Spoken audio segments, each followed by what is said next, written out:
This is one of the best mod packs I've played in a long time. I was gonna put a gate down. You're the one who put that there, bro. I did not put that Dude, there. I literally have it on recording. What the?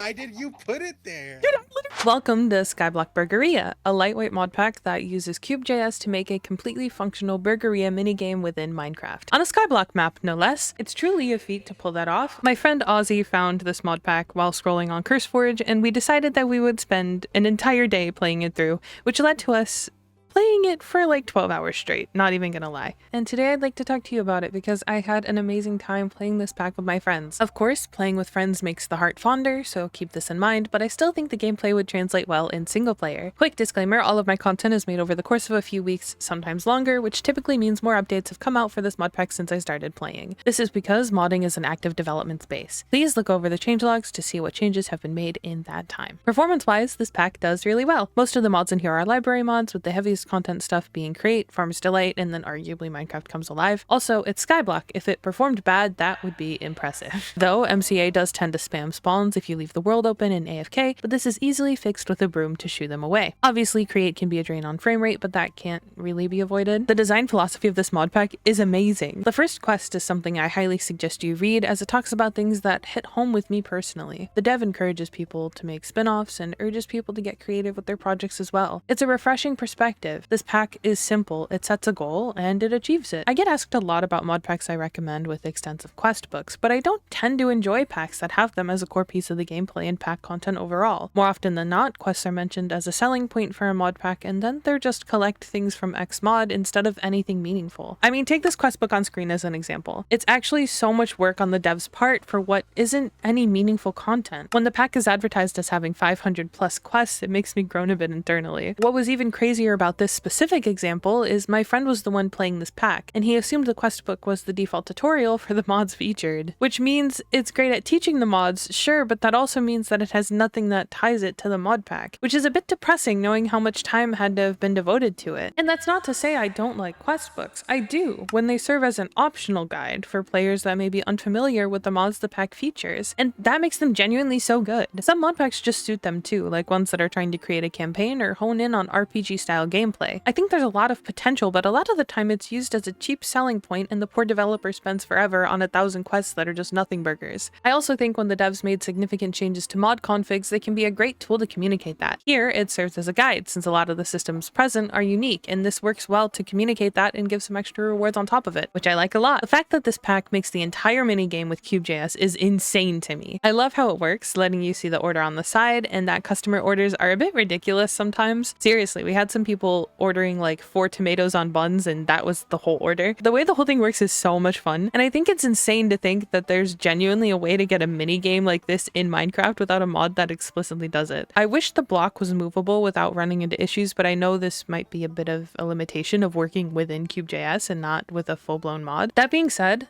knowing the code for this is open source and annotated makes me smile. Promoting genuine creativity is a huge deal to me, which is why you'll see me try to find more unique packs and completely shun anything using generative AI. My channel, Discord, and any spaces I control or moderate are completely free of it because looking at it annoys me. Real people being passionate about their form of art is something that deserves to be celebrated and uplifted, especially in the current digital age where this is kind of not being seen as important by a lot of people. Another thing I find a lot of mod packs nowadays struggle with is including a lot of mods that aren't central to the vision of the pack, or adding multiple mods that do the same thing. This pack in particular focuses on Farmer's Delight and does not include any Let's Do mods as a blatant example. This is something I appreciate, as duplicate items in mod packs are something that get under my skin so fast, but it also helps the pack feel a lot more polished. As I said earlier, the most content heavy mods you'll find in this pack are Create and Farmer's Delight, with some add-on mods for both, plus MCA. To be honest, this might be up there as one of the better packs to learn Create in, since it is so limited. That way you're learning Create as it is, instead of learning it with a pack that has 10 other tech mods like I did in this video, which you should totally watch, and you should totally like, comment, and subscribe and stuff to help my video get pushed in the algorithm. But honestly, just starting off with whatever pack you think looks interesting is the way to go. My first mod pack was RL Craft. The first time I ever beat the Ender Dragon fully in survival was in RL Craft. Like, when people ask me what mod pack they should play as a beginner because they feel overwhelmed, I just kind of look at the comment and I don't really know how to respond. Any of them, really. I also find mod packs tend to fall into this big number equal good type thing, which I mentioned with the questbook stuff earlier, but it's even more present with mods and content. People seem to be shooting for quantity over quality these days, which isn't bad in all cases, but it definitely makes me a bit hesitant to review packs that are marketed this way. Saying you have 500 plus mods, 6 dimensions, 70 new biomes, or 40 new animal types doesn't make me eager to click. It makes me question if I'm gonna get a sanity debuff after playing it. I get pushing the numbers, since big numbers make people more interested. I'm a YouTuber, I know how digital marketing stuff works and what will make people more inclined to click. That being said, as an experienced player, it just makes me hesitant. Most of the mods in any pack will be libraries, bug fixes, and optimizations, which often inflates the number of mods and makes packs seem like they have a lot more content than they do when advertised this way. All of that being said, I don't want to prop this pack up as everything modded Minecraft is lacking, because it isn't, and because the dev explicitly states that they don't believe that either. But I do want to show off that this pack proves a good point. Sometimes less is more. Let me explain. It can be far more powerful to have limited content that's engaging and achieves a set goal versus infinite content that the player gets bored of after an hour. Writing the script for this video has been a real struggle, I won't lie. There's not a lot to talk about other than how much I enjoyed the pack since it is on the simple side, hence why I brought up some things I want to talk about in general when it comes to modding. I want you to leave this video with one more thought of mine. I've been thinking about review content a lot lately, and I want to make something very clear. I'm not here to stifle creativity or shove people down. I will always be honest with my opinions, but at the end of the day, they are just the opinions of some random dude on the internet that plays too much Minecraft. Sometimes I encounter things that I think suck in the moment, but may wind up being really good later, and if I talk about something on my channel, that means I thought there was something worth talking about in the first place. To any developers that leave a comment saying, I made a pack but you wouldn't think it's good, or I'm scared to start because what will other people think? Just know the goal of my content is to help people learn what they like, shove my own opinions out there, and help developers avoid some pitfalls and mistakes. But remember, you are not me,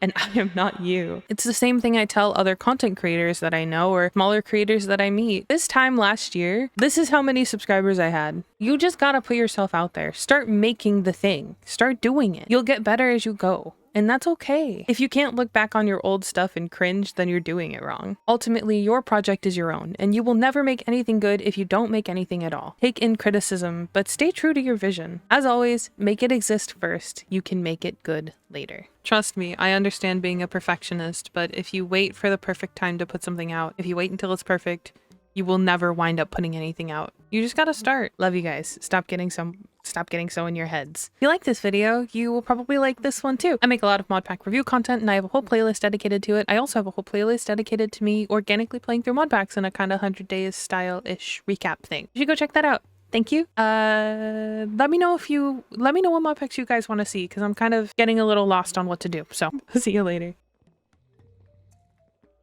Whatever. Cosmo, don't do. Our reputation is going down. Dude, We haven't even opened shop and there's been a murder. he wouldn't laugh at my jokes, bro.